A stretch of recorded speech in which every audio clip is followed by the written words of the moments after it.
Hello and welcome to Mat Shop. Today we're going to show you how to install an anti-fatigue mat. Step 1. Remove the old mats and clear the area where the new anti-fatigue mat will be sitting. Step 2. Sweep the area and remove any dust and debris. Step 3. Mop the area with a microfiber mop and allow the floor to dry. Step 4. Remove the mat from the box and place it down.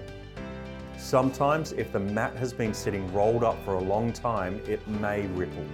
Simply remove the mat from the box and unroll. Roll it in the opposite direction and then place it back into the box for 6 hours. The mat should flatten completely within 24 to 48 hours.